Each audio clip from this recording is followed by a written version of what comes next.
بسم اللہ الرحمن الرحیم یؤتی الحکمت من یشاء۔ اللہ تعالیٰ جس کو چاہتے ہیں حکمت عطا فرما دیتے ہیں، دانائی عطا فرما دیتے ہیں۔ وَمَن يُؤْتَ الْحِكْمَةَ فَقَدْ أُوتِيَ خَيْرًا كَثِيرًا،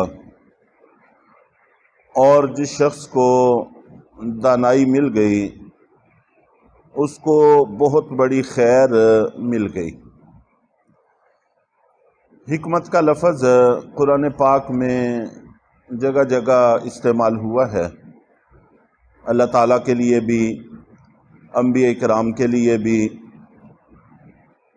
اور اسی طرح عام مسلمانوں کے لیے جیسا کہ یہاں پر استعمال ہوا ہے۔ تو عوامی سطح پر اس کا صرف اتنا مفہوم بیان کر دینا کافی ہے کہ اس سے مراد ایسا علم ہے جو انسان کو عمل کی طرف لے جائے، عمل پر آمادہ کرے۔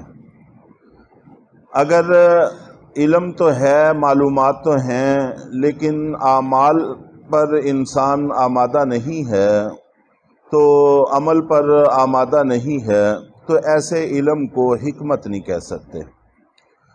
تو جس کو بھی اللہ رب العزت دین کا علم عطا فرما دیں، اور ہر مسلمان کو کسی نہ کسی سطح میں حاصل ہی ہے، نماز فرض ہے، روزہ فرض ہے، حج فرض ہے، زکوٰۃ فرض ہے، یہ موٹی موٹی چیزیں ہم سب کو پتہ ہیں، اور دین کے موٹے موٹے احکام، وضو اور اسی طرح غسل، اور یہ موٹے موٹے ضروری چیزیں ہمارے لیے، اور کون سی چیز حلال ہے، کون سی حرام ہے، عام استعمال کی چیزوں سے متعلق ہم واقف کار ہیں۔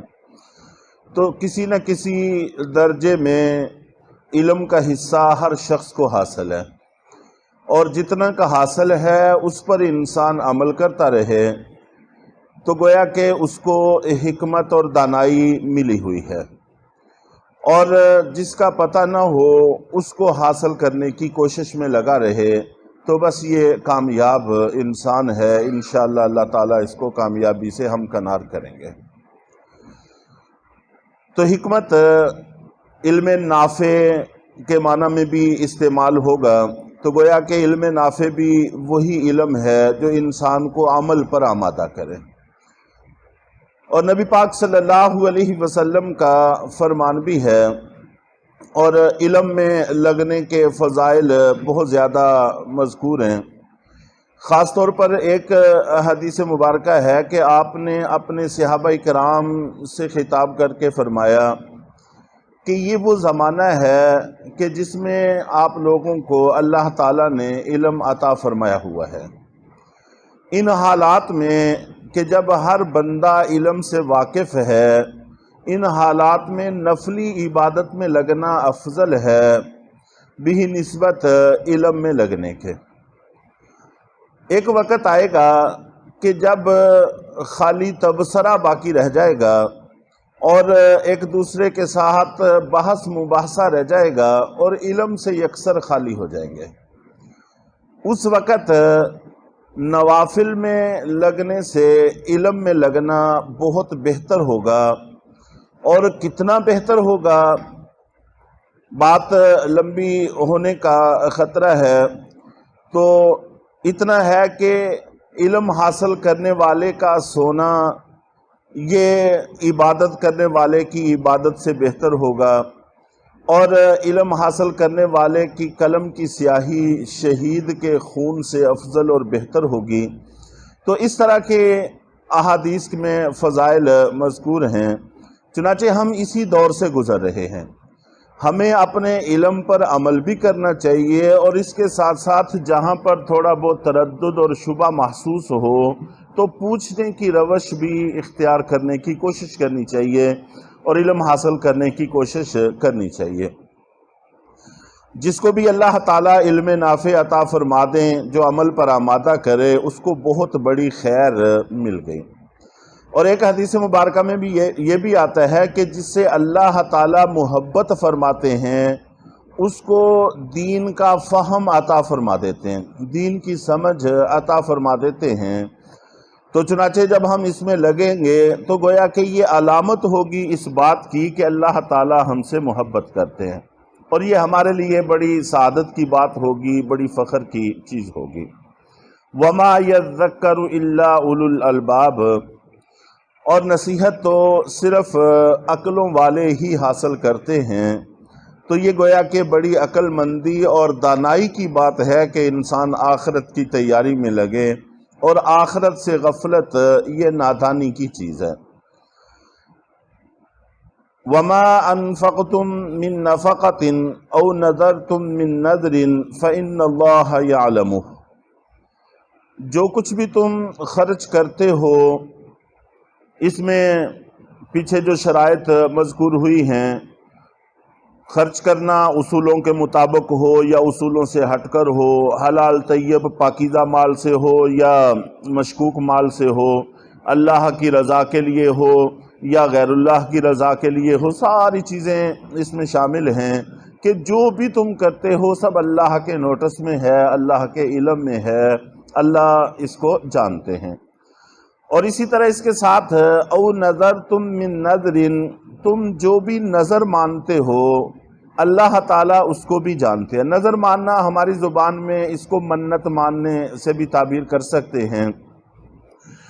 چنانچہ نظر ماننا، منت ماننا یہ ہوتا ہے کہ آدمی کسی مشکل میں ہے، وہ یہ دعا کرے کہ اللہ اگر یہ میری مشکل حل ہو جائے تو میں اتنے نفل پڑھوں گا یا اتنا صدقہ کروں گا یا اتنے روزے رکھوں گا، تو یا کوئی مقدمہ ہے، کوئی بیماری ہے، اس سے شفا مل گئی یا اس مقدمے سے مجھے آزادی ہو گئی تو میں یہ نیک کام کروں گا، اس کو نظر ماننا، منت ماننا کہتے ہیں۔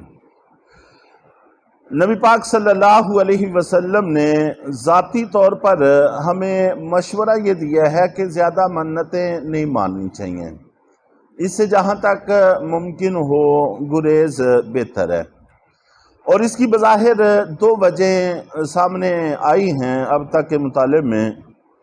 ان میں سے ایک وجہ یہ ہے کہ ہم بندے ہیں، بندگی کا تقاضا یہ ہے کہ اللہ تعالیٰ سے بجائے اس کے کہ ہم سودا بازی کریں کہ اے اللہ اگر میرا یہ کام ہو گیا تو میں اتنے نفل پڑھوں گا، یہ کہنے کی بجائے اگر اللہ نے ہمارے دل میں اتنے نفل پڑھنے کا داعیہ پیدا کیا ہے تو بس ہمیں وہ نفل شروع کر دینے چاہیے، اللہ کی منت سماجت شروع کر دینی چاہیے۔